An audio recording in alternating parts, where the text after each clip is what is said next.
Donna McGeorge is a productivity expert, international speaker, and best-selling author of 15 books, including The 25-Minute Meeting, The First 2 Hours, The One-Day Refund, The ChatGPT Revolution, and her latest book, Red Brick Thinking.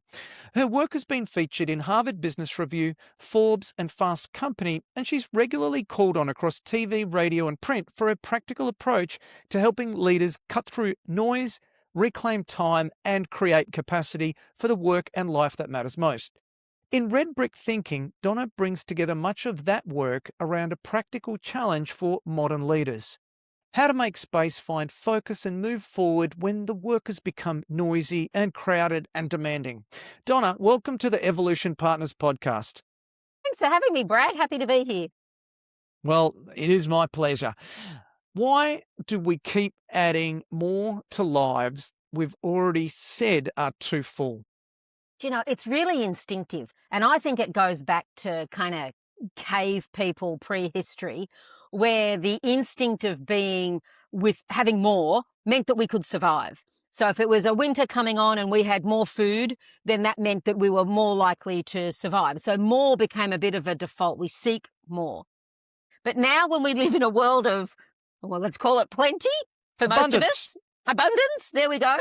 I'm not sure that it's working so much for us anymore. And it is really instinctive that when we're presented with a problem, that our instinct is to go, what could we add? A policy, a procedure, a committee, a bunch of meetings, apps. We just instinctively go straight to adding rather than asking, geez, there's something we could remove here. Is there something we could stop doing that also might help us solve the problem? So why do you think it feels responsible? I get it if we go back to Neanderthal times or ancient times. Without that abundance, we were limited by our environment. But it does feel like we're being responsible somewhat when we're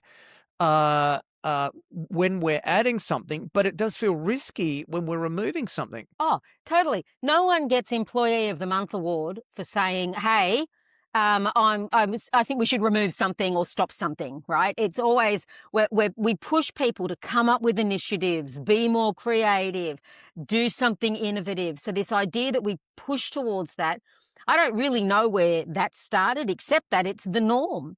And in many cases, maybe it does work and it does feel like it's the responsible thing to do.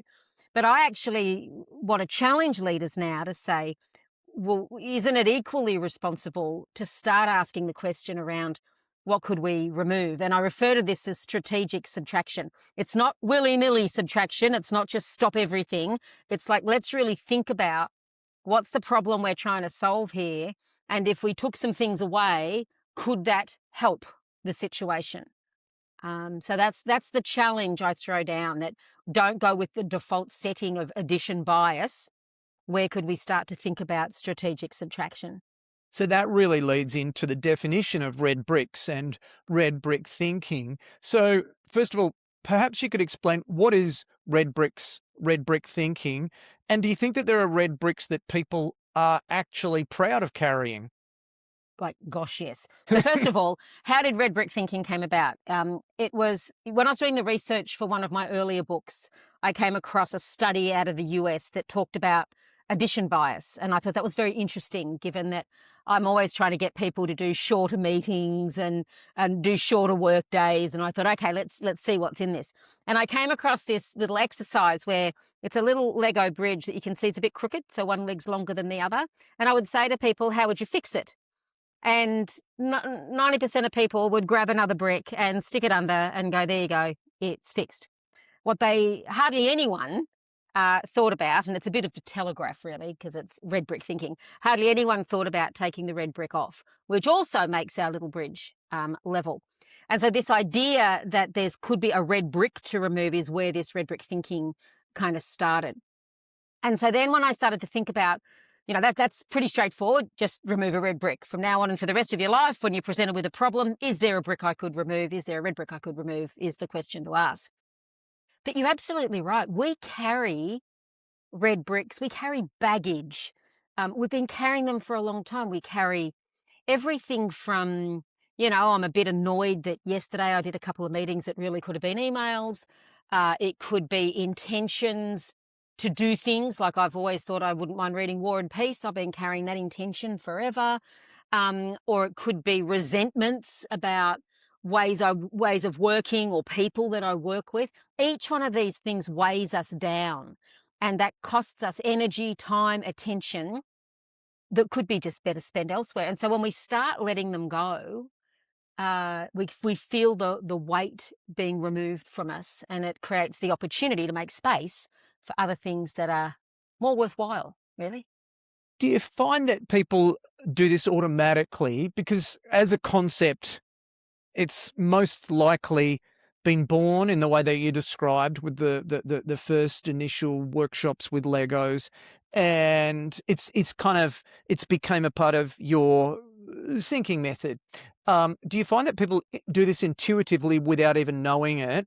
And if so, how do they do that? How do they just get to the point where they do it rather than having to learn it? Well, they don't do it intuitively. So that's kind of the point, is it's very rare that people are intuitively removing things and asking the question about what could we stop doing and what could we do, you know, what could we let go of? No one's asking that. They're all asking, what's the app that could fix this? What's the project that could fix this? What's the new set of meetings and committee that could fix this? What's the policy we need to put in place? No, very rarely that in my experience, and I would say my experience, no one naturally goes there. But once they're prompted, I call it, once I kind of show them the little bridge and show them remove the red brick, I refer to that as the red brick revelation. And so once you've seen it, you can't unsee it.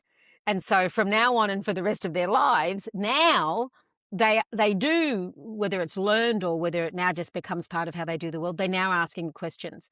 I've got a client, a corporate client here in Melbourne, who have said it's become so now part of how they do the world that in their presentations, when they're talking about projects, they'll all have slides now that say, and here's what we removed to make way for stuff. Now, I do think so when I wrote the book, I interviewed, Dom Price from Atlassian, he was their futurist. He's not there anymore, but he was their futurist. And their organisation didn't refer to it as red brick thinking because they didn't know that was a thing.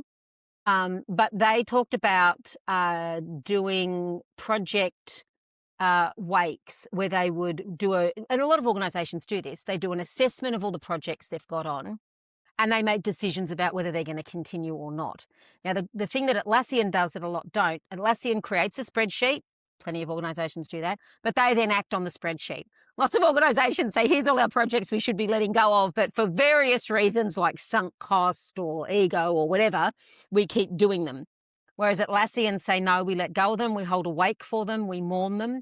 And they said, because if we don't, they become zombie projects that are technically dead, but they wander around the organisation sucking people's brains out. And so we might have called it something else in the past, and some organisations are good at it and have tried it. But for the most part, it's not an instinctive thing at all. This episode is brought to you by Evolution Partners, where we help leaders to confidently build enduring great companies using our proven, structured, strategic planning process that ensures you build and execute the right plan to build the business that you want and the life that you want. Check us out at evolutionpartners.com.au. And you can also check out our books, Made to Thrive, which is about the 5 roles of a CEO. Becoming a great CEO rather than just a good CEO in your business. Second is Onboarded, which is about hiring and onboarding great people, making sure that you give yourself the greatest chance for people to succeed in your organization. And then third is Bigger Isn't Better, Better is Better, which is about building a business that is better rather than bigger. It's not about building a little business. It's about building a business that compounds, a business that you can actually fall in love with again. You've used the phrase before that space is the new rich. What does that mean? Well, everything from, and sorry if my privilege is showing a little bit here, when I travel, I find that the Qantas lounge is just too busy for me now. So I go and sit in the waiting area, like the lounge. So people are looking for peace and space and quiet and the opportunity just to think and feel like no one wants a piece of you. I do know that I mean, all of us when we were kids, we'd walk into someone's house and we'd make judgments about whether they were rich or not. Maybe they had a two-story house or I don't know, a fancy fridge that had water and ice making in it. You go, oh, they must be rich. I walk into houses now, and when I see a lot of space, I think, there's not a lot of furniture, there's bookshelves that aren't overloaded. I go, they must be rich because it's not just rich in terms of stuff and money, but rich in terms of thinking. They're not attached to stuff. They're making better decisions about what they want to surround their world with, and they certainly don't have clutter and friction in their world, which for me makes for a very rich experience. So it's a mental and physical representation of space where, uh, because you aren't continually adding and adding and adding, often for no real purpose, but there is a constraint or a consideration around that. That means that is a real rich in your I definition there. I think so, and I think about this. It's not just even about rich, if you think it that way. It's like space is the new calm, if you want to think of it that way. So when I walk into my own wardrobe and if it's overloaded and I'm having to make decisions every day about what I'm going to wear, and despite evidence to the contrary, I already feel overwhelmed because I look at what's there and I go, I haven't got a thing to wear. So it's that physical. In workplaces, it's when you open your email, are there 10,284 emails sitting in your inbox that immediately has you feel overwhelmed, right? And so when you have an inbox that is well organized, well structured, that you manage to maybe have 20 at a time in there, maybe reasonable, or a calendar. If I opened any of your calendars and it's back to back meetings all day and double ups and all sorts of stuff, I'd be like, dudes, really? There's nothing calm about that. And when you open that on a Monday and you look at your week, you immediately feel overwhelmed, overworked, and over it, really. Over it, Mm, yes. mm. So in my business, we facilitate strategic offsite. So this is the world in which we live. So imagine that a leadership team goes to a strategic offsite and they're coming back with more work rather Mhm. than better choices. Often there's a lot to do. Why do you think people are coming back with more work instead of better choices? It's the habit we're in. We go to an offsite, we have an awesome facilitator. No, because I've done them as well. No judgment here. And it's almost like the job is to fill as many flip charts papers as we can stuck up on the wall with all the exciting work that we've done, evidence that we've done work. And I really push back at this. I say I actually think we need better quality conversations than we do flip charts full of stuff, right? So well, not even instinct, the urge to demonstrate our value by saying, look at all the great ideas we've had and look at all the interesting projects we're going to be working on and look at the strategic plan that we've made. That's great. People get rewarded for that. As I said, no one gets rewarded for saying, where are the flip charts that are telling us what we're going to stop doing? What are we going to remove? How are we going to make way for this? Because the leaders come back all excited about their new strategic plan. The workers all gird their loins for the additional workload that comes as a result of that. So I believe every strategic planning session should have at least 90 minutes dedicated to, and what are we stopping? What are we getting rid of? What are we going to make? How are we going to make way for this? How are we going to make space for this every single time? And I think that what I'm hearing through the lines is so that we become more effective. Yes. Yeah. Yeah. So that we Yeah. can, because if we've identified the most important things we need to be doing through our offsite, no problem with that. Setting goals, having vision, all of those things, really important. But it won't happen if we get back into work and we're bogged down and pulled back with all our legacy stuff that we haven't really examined well enough.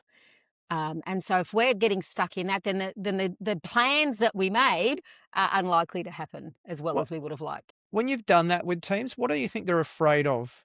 because the trade-off that you've just described? Sunk cost. We've invested time, effort, energy, dollars into this stuff. We can't just now say we're not going to do it anymore. So I would say that's the highest one. Status quo bias, that we tend to like to keep things the way they are. That's again another human instinct, that's a safer place to be. And I will say in some cases, and this is why I think the Atlassian example is a good one, there's sometimes a bit of ego attached to projects, like pet projects or favorite projects.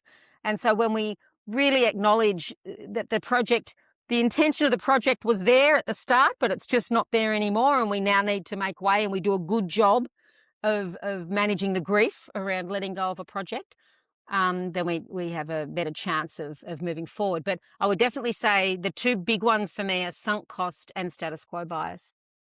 You have spoken about projects, but I think that meetings are also also a little bit of a problem and challenge. I remember many years ago we did an analysis with a team trying to make meetings more efficient, and we took the leadership team from 47 to 9 meetings per week. Now, that meant that if I'm having a meeting with you and you're having a meeting with me, as in there's one meeting in the calendar, that represents 2. So Wow. there was a lot of meetings that were happening. But back to my point, I mean, I think that meetings are really a problem. Why do you think that meetings survive as well? Why do you think that people don't just go, why are we still having this meeting? I know. Look, and I don't want to be, I want to be friends with your listeners and your viewers on this one. So I'm going to say that there's a large part of it that's laziness with love. It's just easy to book meetings in. It's the easiest thing to do, and yet it's the most resource heavy. And there again, it's a habit that we think that we need to do meetings in order to do work. But red bricking your diary or your calendar is the easiest red bricks you're going to remove. I would say probably at least 30 to 40% of your meetings you could probably just delete and no one would even pay that much attention to them. In fact, when I ask people in workshops, I say, how do you feel when a meeting gets cancelled? Most people go, woohoo, like they love it, right? And yet then when I say to them, how do you feel when a meeting takes place that you weren't invited to that you think you should have been? And oh, gee, they get a bit stroppy about that. They get a bit upset. Oh, I should have been at that meeting. I'm like, well, that doesn't make sense. So you want to be invited to meetings, but you love it when they get cancelled. Is that what I'm hearing? And so I do think it's become a habit that the way in which we do business is to have meetings. I don't know when it happened. Brad, I don't know how old you are, but I'm very old. And I remember in my corporate life sitting at my desk for hours doing work and not in meetings. It wasn't the way we did work back in the olden days. And so I don't know when it ramped up. I know COVID, we can put some of it at COVID, but it was before that because I wrote my 25-minute meeting book prior to COVID. So I just think we do it as a habit. It's a bad habit, and we don't ask the question enough. Does this really need to be a meeting? Do I need to have a meeting? Do all of us need to be at this meeting? And I would challenge leaders to say, if you've got a heavy meeting culture, you've probably got a low trust culture because you're trying to be involved. Everyone's trying to be involved in too many things. And I'm going to say, trust your peeps. They know what they're doing. Yeah. Yeah. I think this person needs to attend is what I'm thinking about when you're saying low trust. Like everyone needs to be there to be representative, meaning that there's no real ownership. That's it. And there's this aspect of, what if they make a decision I disagree with? I'm like, so? Like, when did, will it still do the job? It might not be the way you do it, but it's like, when did they might do something I disagree with become the problem? It's like, that happens all the time. We need to let go of this idea that everything that happens, I have to approve of or like, or in some way. There's, you just imagine your world, if you will, for a minute. Listeners, imagine your world where you only did have 9 or 10 meetings a week, which is, let's say, 2 a day. What would that create space for? And if you're a senior leader, I'm telling you, it creates space for better thinking, which makes better decisions and better business. And so anytime you're attending a meeting because you don't trust people to make the right decision, I don't know. I think that's the thing you shouldn't be worried about. I think you should be making the space for you to do your job, which is do the thinking, do the decisions, and run the business. Are we still friends? As oh, please open up a can of whoop ass on the audience. They want it. They need it. They need to be shocked, I think, into a better way. That's what people look for.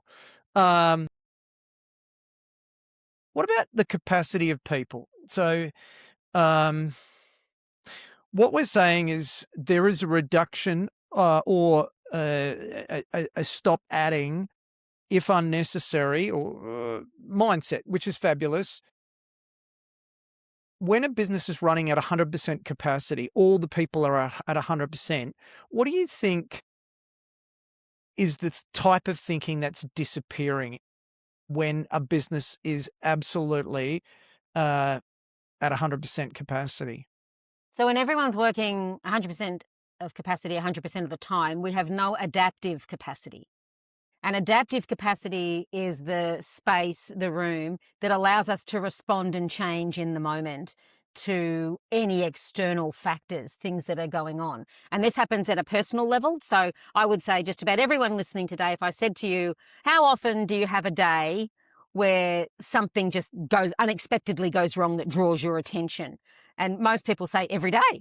I'm like, right, well, and if you don't build in any adaptive capacity for that, then this is why your meetings are back to back, why you're exhausted, and why you're working after dinner, after you get home at night and having to do all your emails and your real work, right?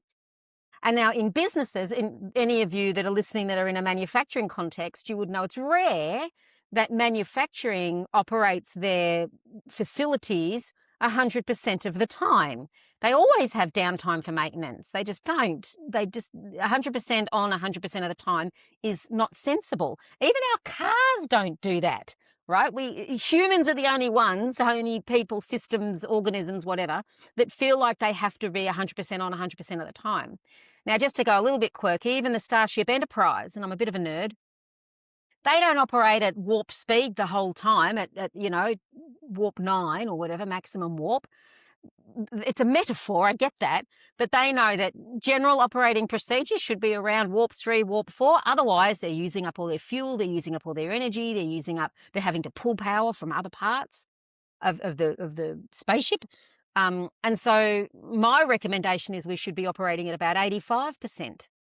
And that gives us a 15% buffer, which again comes from the world of manufacturing, comes from a whole bunch of places, where the optimal operating capacity is about 85, which gives us room to move. And so how does that work practically? You should have at least an hour, not lunch, you're allowed to have lunch as well, and an additional hour in your day that is just blocked for adaptive capacity. And if you think an hour a day, that wouldn't work for you, maybe you need a bigger block, a half a day a week. And again, it's not for goofing off. It's not for, putting your feet up. It's just basically it's no meetings so that you can have the space and the capacity to stop and think. Now, I read a book called How to Think Like a Rocket Scientist a few years back. And ever since the days of Einstein, rocket scientists have protected 15 to 20% of their day or their time for daydreaming, where they just sit and ponder the problems of the universe. Now that's up to a day, like 20%, that's a day, right? So now I know people are like, I could never do that, right? I would never. That's okay. Pick some time. But as leaders, if you don't, you're doing yourself a grave disservice by not creating some adaptive capacity in your world. And you're missing opportunities. Well, Bill Gates had his Think Week. He used to take Right. a week and a bunch of books and notepads and go up where there was no internet. I don't even think there was internet in the day then, but there was no cell service, and he would just get out and really use that time to think. I think that thinking is vastly underrated because we just keep on getting more. We keep on getting more and more thrown at us, or to your point, added onto the things that we've got to complete, which really makes me start to think about artificial intelligence. And I don't know about you, but I am seeing artificial intelligence is increasing productivity, yes, but it's also increasing. It's also increasing the ability for people to feel like they need to produce more, that they need to get more done, which is increasing the stress and anxiety. What's your kind of take So on a that? few things. We're starting to see that maybe it's not increasing our productivity as much as we thought. Right. So we thought, well, yeah, we're going to have AI. It's going to write all our emails for us and, we won't ever have to think again. So we're starting to see evidence that maybe it isn't as productive as we thought. And there's a lot of rework that has to be done and it doesn't actually get you the outcomes you're looking for unless it's super well trained. Agents are a different thing. We're starting to see the AI agents doing some, shortcutting some things, making processes. I've got a client that said, putting something new onto their server used to take a great deal of time. Now it takes about, 2 minutes, and because they're using agents in there. So there are some aspects where it is awesome. The thing that's most interesting for me is when you write something with AI, you have no reference experience of it in your brain, so you forget it. You don't have it in your head. And so AI has written it. I send the email. Brad, you say to me, Donna, thanks for your email. I just want to talk about points 1, 2, and 3. And I've got no idea what I sent you because I didn't write it. AI wrote it. So it never existed in my head. And I think that's a really interesting point. Having said that, it is not going to go away. We are going to have to figure out what it means. Everyone has to start doing the work about figuring out what does it mean for us in our world. And I just very quietly am glad that I am a little old lady who probably has about 5 to 10 years of the world of work and may not have to worry about whatever the next thing is. I just got over the internet. Like I can remember in the olden days, the things we're talking about now with AI, we talked about when the internet happened. We're going to lose jobs. There'll be no such thing as bricks and mortar retail anymore. It's going to destroy relationships. Everyone will just be on computers the whole time. Or the same kind of conversations they were having, which they've kind of been having since the Luddites of, 17th century or 18th century England. But anywho, that's a whole other story. It's a very complex area. I Right. agree. It's agents, it's email writing, it's creation. There's a whole range of things, and as complex as it is, there's also so many differing opinions on what does it mean. So no one necessarily knows. A lot of people claim they know, but for you, one of the claims of AI is that it will give us time back. It's our lives are too full at the moment. And because of this, there will be a freeing up of time, which as I say it, I think, yeah, that was what they promised us in the 1950s or 70s or whenever. They've been promising, technologies have been promising us that for a really long time, that this is the thing that's going to give us our leisure time back is really the big promise. Yeah. And in some respects, while we're in a world where we're still having conversations, although it's quietened down a lot lately, of the 4-day work week. When I've worked with clients around that, I've said the 2 key levers you want to be pulling is AI and meetings, because that's how you'll be able to get your 4-day work weeks. And so I even wrote about it in my ChatGPT Revolution book, where I said the real discipline is to not just let whatever free time you've now created through using AI in some way just be subsumed into everything else that we do. And so I just think, work is relentless. But if something that used to take you 3 hours now only takes you 1, you now have 2 hours. What are you going to do with that 2 hours that you didn't have previously? Are you just going to let it all just pile up, like just get all subsumed in email and everything else that you're doing? Or are you going to say, this is 2 whole hours that I'm now going to do something meaningful with, rather than just let it get sucked into the vortex? I mean, I think we're in a perfect storm of distraction at the moment, which just makes it really hard. So we've got all the normal distractions in business: staff changes, projects, reorganizations, transformation, all that sort of stuff. We've got geopolitical stuff more than we've ever had before. We've got AI. I don't know whether at the time we're recording this, the Football World Cup is on. That's distracting a lot of people. So there's just a lot going on for people. And so clearing the air and making space to think has never, ever been more important. And at a, would you say, at a, it comes at a, if not, it comes at a cost. Yeah, artificial intelligence, it's not, like you said, it's not going anywhere, and I think as it adds more complexity, I like your approach to say, what is the red brick that you can remove? What is, how can you, I mean, really become more effective in this world of increasing complexity? Yeah, that's a really good take. I want to, as I begin to close, ask you a question about the lived moment where you bring to life this crooked Lego Mm. bridge. Um, so when you explain the crooked bridge, what is the person's first instinct to that reveal about how they solve problems in real life? So do you Just notice a difference in the way people are reacting to that? So when I just do the exercise straight out and I sit the bridge in front of them and I say, just make it level. Yeah. And 90% of people reach for another brick and they stick it under there and they look very happy with themselves because they've solved the problem. This was very easy.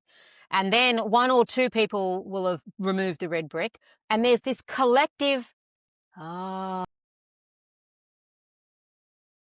And then I have some people will push back and say, oh, you didn't tell us we could do that. And I'm like, no, I didn't. But just in case you need it, are you waiting for permission to think differently about problem solving? If you are, permission granted. Because it is so ingrained, this addition bias in how we do the world, it is a revelation. That mostly their reaction is, ah. And then we start to open up conversations around, different types of red bricks. What are the cultural red bricks that exist in your business? Do you have a culture of urgency? Is there a lot of friction around how we get around our business? Do we, are there some emotional red bricks? Do people have a strong sense of obligation to do stuff? Do we have guilt in the system if people don't work a certain way? So we start unpacking, very practical things like, do you have too many meetings? Through to, do we generally, the way we do culturally, the way we do the world is just through the lens of constant addition and more, right? And this notion that, this year we hit our targets really well. Okay, well, next year we're going to add 15% onto them because why not? Growth. It's like, well, gee, wonder what would happen. Have we actually looked at the numbers? Did we make a huge profit? Could we think differently about this? What would happen for the next 5 years if we had this stable income the same? We know we can do it. Why would we push ourselves to do that? So there's usually that oh moment is what happens, and then people start thinking both in their personal and professional lives. They start wondering where they could make some space by removing some bricks. Wonderful. What is a book that you would recommend for our audience? Okay, so very early on, you said I've written 15 books. And so I want people to know that the first 7 or 8 were rubbish. So don't go thinking you're going to get the complete works of Donna McGeorge, and I'm not going to recommend one of my books at all.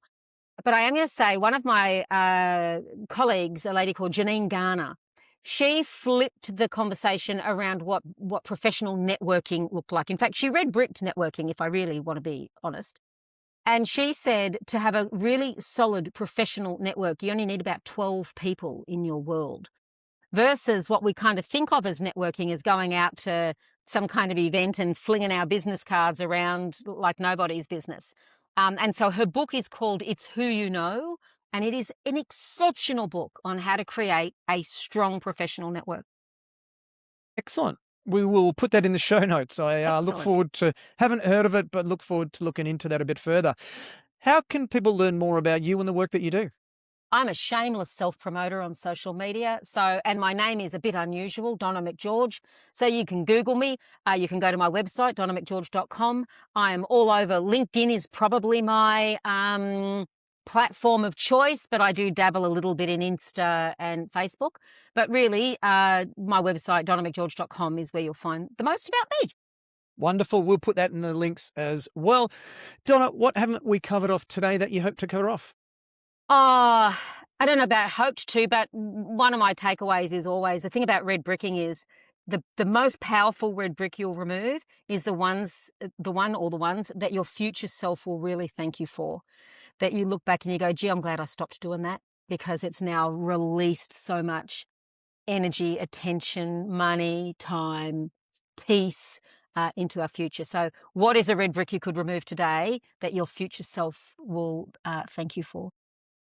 What a wonderful way to close.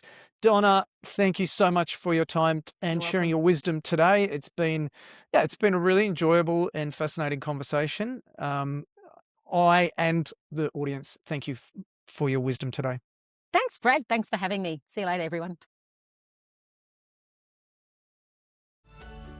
Well, I hope you enjoyed the episode as much as I did. If you'd be kind enough to leave a review for the podcast, that'd be really helpful to other like-minded entrepreneurs, and then we can grow our community. If you want to find out more about our guests, head over to evolutionpartners.com.au/podcast, where you can find show notes and other additional reading. Hope to see you back next week. Until then, keep thriving.